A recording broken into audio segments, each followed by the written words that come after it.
Hello everyone, welcome back to another video. Hope you all are good. तो आज हम start करने वाले हैं हमारा एक नया चैप्टर जो है आपका चैप्टर नंबर 9 एग्रीकल्चर। और इस पूरे चैप्टर में जानेंगे हम एग्रीकल्चर के बारे में, डिफरेंट टाइप्स ऑफ फार्मिंग के बारे में कि एग्रीकल्चर क्या होता है, किसान की ज़िंदगी कैसी होती है एग्रीकल्चर में, और किस तरीके से मतलब फार्मिंग की जाती है उसके बारे में भी जानेंगे। तो स्टार्ट करते हैं हमारा वीडियो।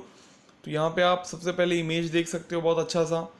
तो ये एक गांव के एक परिवार का इमेज यहाँ पे दिखाया गया है कि कैसे गांव में जो है अलग अलग एनिमल्स को पाला जाता है, अलग अलग डोमेस्टिक एनिमल्स को पाला जाता है, उनका यूज़ किया जाता है। तो एक छोटा सा इंट्रोडक्शन देख लेते हैं, फिर हम हमारा जो लेसन है वो स्टार्ट करेंगे।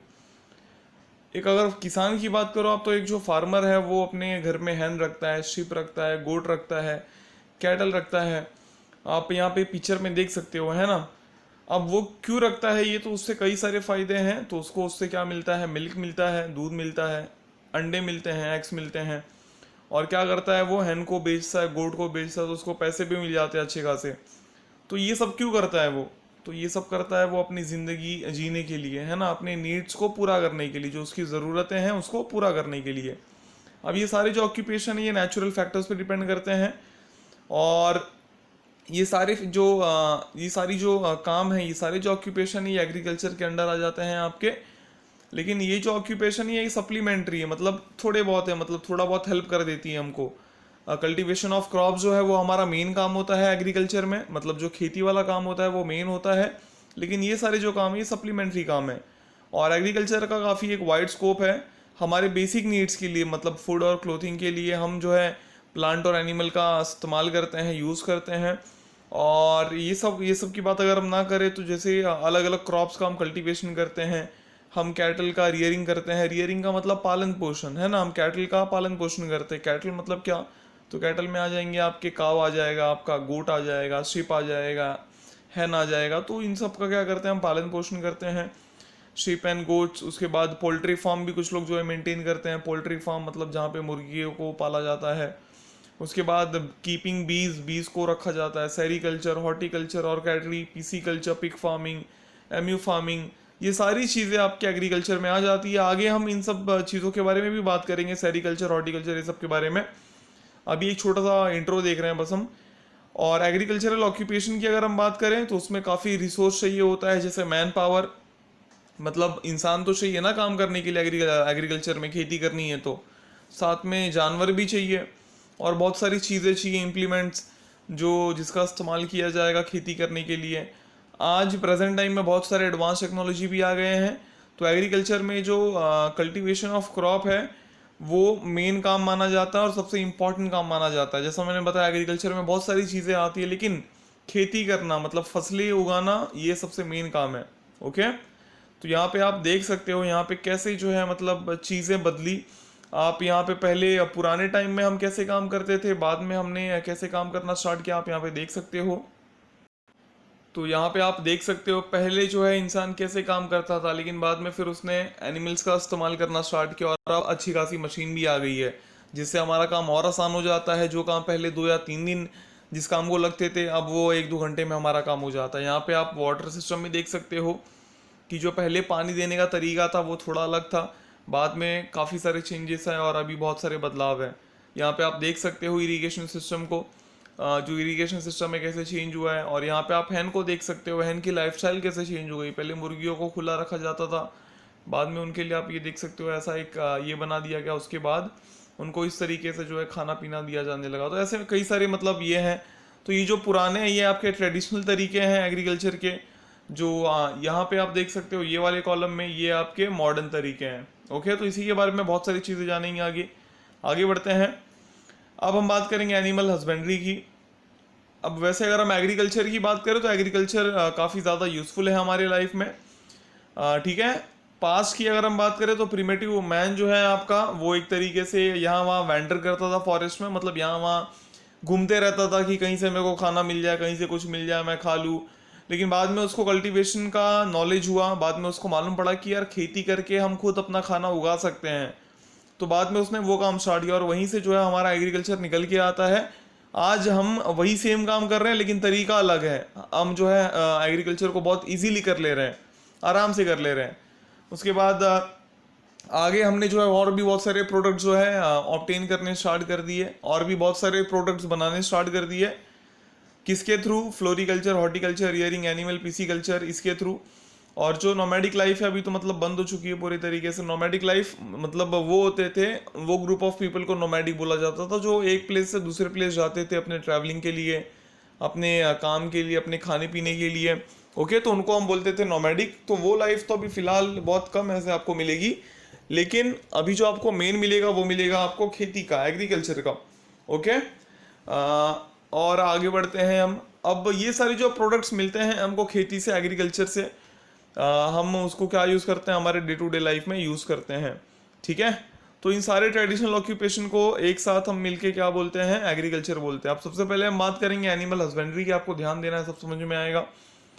अब एनिमल हस्बेंड्री क्या होता है आपका, वो समझ लेते हैं। तो rearing different animals and obtaining various products from them for subsistence is a core of animal husbandry. मतलब पालन पोषण करना अलग अलग एनिमल्स का, उनसे कुछ प्रोडक्ट ऑब्टेन करने के लिए, अपने सब्सिस्टेंस के लिए, मतलब अपने जीवन के लिए, वो उसी को हम क्या बोलते हैं? Animal husbandry. ठीक है, वही मेन पार्ट है आपका एनिमल हस्बेंड्री का। मतलब जैसे हैन हो गया आपका, गोट हो गया, काव हो गया, है ना, हम अलग अलग एनिमल्स को पालते हैं तो उनसे हमको बहुत सारी चीज़ें मिलती है। हैन से हमको अंडे मिलते हैं, है ना, गोट से हमको उसका मिल्क मिल जाता है। ऐसी बहुत सारी चीज़ें जो हमको मिल जाती है। बाद में हम कोट अपना जो गोट है उसको बेच भी सकते हैं, और गोट को बेचने के बाद भी हमको अच्छा खासा प्रॉफिट मिल जाएगा। समझ में आ रहा है? इस तरीके से काफ़ी यूज़फुल है, काफ़ी लोग जो है प्रैक्टिस करते हैं एनिमल हस्बेंड्री। हर गांव में जो है आपको बहुत सारे, मतलब मैक्सिमम लोगों के पास जो है एनिमल्स दिखेंगी, और मैक्सिमम लोग जो है गांव में एनिमल हस्बेंड्री प्रैक्टिस करते हैं। अब हम बात करेंगे डेयरी फार्मिंग की। तो जैसे काऊ हो गया है आपके, तो कुछ एनिमल ऐसे हैं जिनको पाला जाता है एग्रीकल्चर के कामों के लिए, जैसे काउज, ऑक्सेन, बफेलोज। अब मिल्च एनिमल्स को रियरिंग करना, मतलब मिल्च एनिमल का जो है पालन पोषण करना। मिल्च एनिमल्स का मतलब क्या? इसका मतलब ये कि ऐसे एनिमल्स जो मिल्क देते हो। ठीक है, तो मिल्च एनिमल को जो है काम पे रखना, मतलब फार्मिंग करवाना उनसे, वो भी एक ऑक्यूपेशन है। और उसको एक इंसेपरेबल पार्ट माना जाता है मिक्स्ड फार्मिंग का। और वो काफ़ी मतलब कमर्शियल हो गया है अभी प्रेजेंट टाइम में, मतलब रिसेंट टाइम्स में। और इंडिया ने जो अपना तरीका है वो बदल दिया है। जो कमर्शियल डेयरी फार्मिंग है वो मतलब की जा रही है। कमर्शियल डेयरी फार्मिंग क्यों की जा रही है? For meat and milk, meat और मिल्क के लिए जो है काफ़ी कमर्शियल फार्मिंग भी की जा रही है। तो इस तरीके से अलग अलग जो है बहुत सारे प्रोडक्ट्स बनाए जाते हैं। जैसे अगर आप मिल्क का देखो तो मिल्क के आपको बहुत सारे प्रोडक्ट्स मिलेंगे, दही, योगर्ट, पनीर, बहुत सारी चीज़ें मिल जाएंगी। ओके, अब हम बात कर लेते हैं शीप एंड गोट रियरिंग। तो शीप एंड गोट रियरिंग मतलब शीप और गोट को पालना भी जो है एक ट्रेडिशनल ऑक्यूपेशन रहा है। और ये ज़्यादातर आपको हिली ट्रैक्ट्स, मतलब जो हिल वाले रीजन होते हैं वहाँ पे देखने को मिलेगा। सेमी एरिड रीजन जहाँ पे सूखा क्लाइमेट होता है, मतलब ज़्यादा बारिश नहीं होती है। और जो शीप और जो गोट हैं वो छोटे छोटे ग्रासेस पे भी मतलब सर्वाइव कर सकते हैं, मतलब थोड़ा मोड़ा घास मिल गया तो भी वो अपनी ज़िंदगी गुजार सकते हैं। या फिर स्ट्रब्स, अकेशिया। ठीक है, तो ये सारी रीजन में जो है गोट और अपना जो शीप है वो सर्वाइव कर सकते हैं। और ये जो रूरल एरिया होता है ये दूर होता है आपका अर्बन सेटलमेंट से। अर्बन सेटलमेंट में आपको मतलब ये कम मिलेंगे। अर्बन सेटलमेंट्स का मतलब क्या है? अर्बन सेटलमेंट्स का मतलब आपका जैसे शहर हो गया, सिटी हो गया, तो वहाँ से आपको काफ़ी दूर मिलेंगे। कौन से एरियाज? हिली रूरल एरियाज।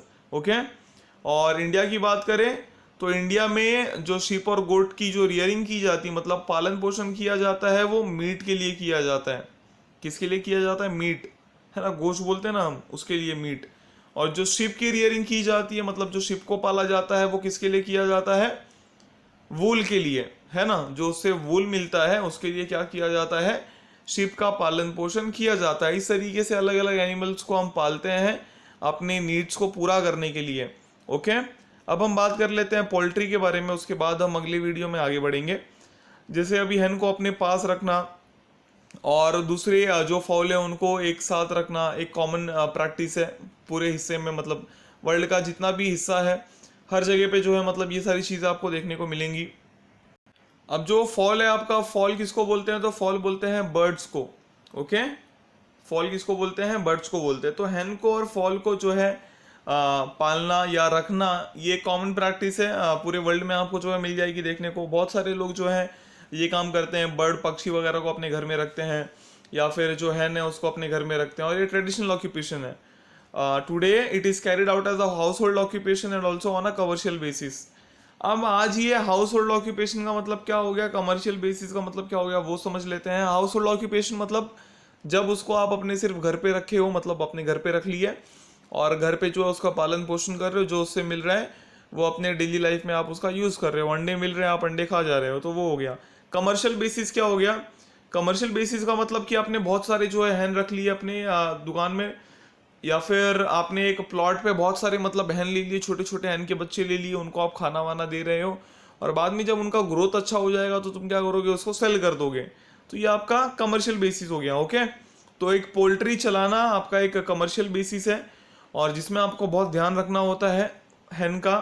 ठीक है, बहुत आसान काम नहीं है ये, और इसके लिए कुछ साइंटिफिक मेथड्स भी जो है एम्प्लॉयड किए जाते हैं, हमको साइंटिफिक मेथड का यूज़ करना पड़ता है.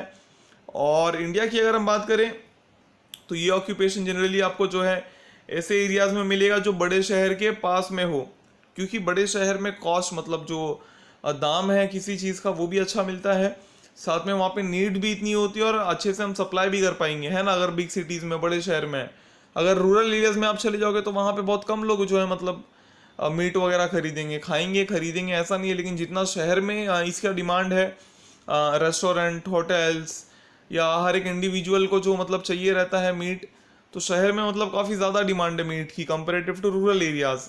ओके, तो शहर, और एक तरीके से शहर जो है हमारा रेडी मार्केट क्रिएट कर देता है, रेडी मार्केट का अपॉर्चुनिटी देता है हमारे ऑक्यूपेशन को. आप मतलब तुरंत ऐसा आपको ये नहीं है कि आपको बहुत मेहनत करनी पड़ेगी अपना मार्केट बनाने के लिए, बेचने के लिए. अगर आपने अच्छे तरीके से पूरा पालन पोषण किया है, हेल्दी ग्रोथ है आपके इसकी हैन की, तो वो प्रॉपरली मतलब इजीली क्या हो जाएगा, बिक जाएगा. और कुछ एरियाज में rabbit, pig, emu rearing is also undertaken, मतलब कुछ एरियाज में जो है रैबिट, पिग और एमू को भी पाला जाता है. इस तरीके से कई सारे एनिमल्स के जो है पालन पोषण किए जाते हैं. तो आज के लिए इतना ही. आई होप कि आपको पूरा समझ में आ गया होगा. इसी के साथ मिलेंगे अगले वीडियो में आगे के बातों के साथ. Till then stay home, stay safe. Thank you.